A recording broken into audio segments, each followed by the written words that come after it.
एक साहूकार और एक साहूकारनी थे। वह धर्म पुण्य को नहीं मानते थे। इसके कारण उनके कोई बच्चा नहीं था। एक दिन साहूकारनी पड़ोसी के घर गई।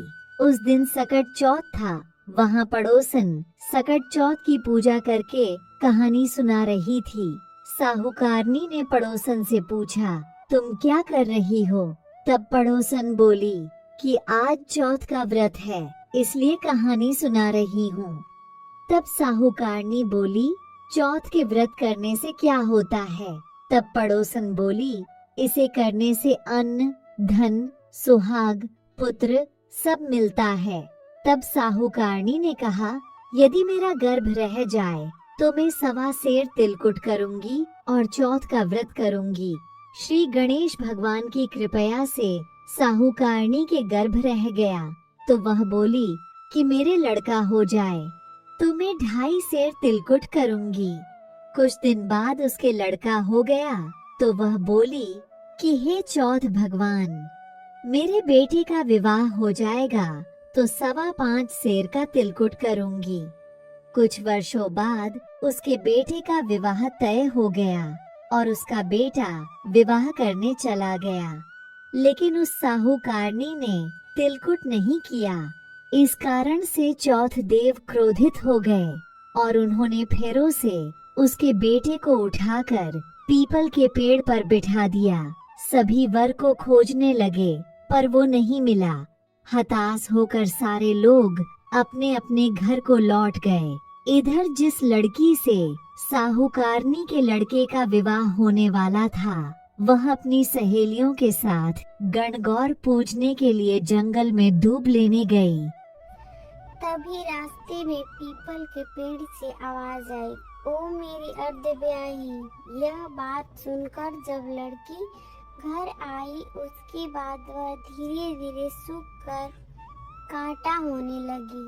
एक दिन लड़की की माँ ने कहा, मैं तुम्हें अच्छा खिलाती हूँ, अच्छा पहनाती हूँ, फिर भी तू सूखती जा रही है, ऐसा क्यों?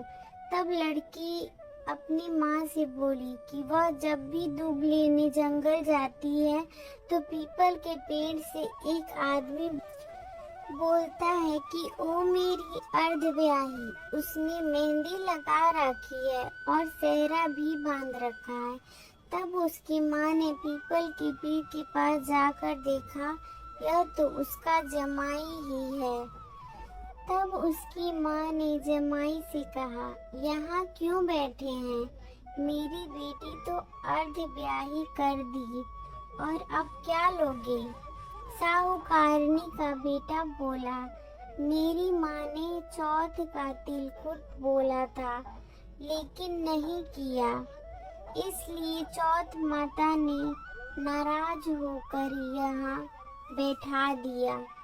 यह सुनकर उस लड़की की माँ साहूकारनी के घर गई और उससे पूछा कि तुमने सकट चौथ का कुछ बोला है क्या? तब साहूकारनी बोली, तिलकुट बोला था। उसके बाद साहूकारनी बोली, मेरा बेटा घर आ जाए तो 2.5 मन का तिलकुट करूंगी। इससे श्री गणेश भगवान प्रसन्न हो गए और उसके बेटे को फेरों में लगाकर बैठा दिया। बेटे का विवाह धूमधाम से हो गया।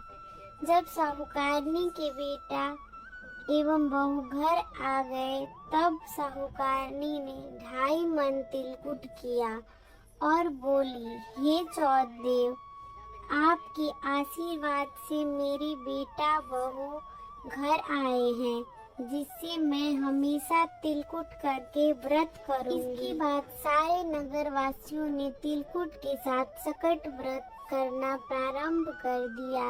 हे सकट चौथ, जिस तरह साहूकारनी के बेटे बहू से मिलवाया, वैसे ही हम सबको मिलवाना। इस कथा को कहने सुनने वालों का भला करना।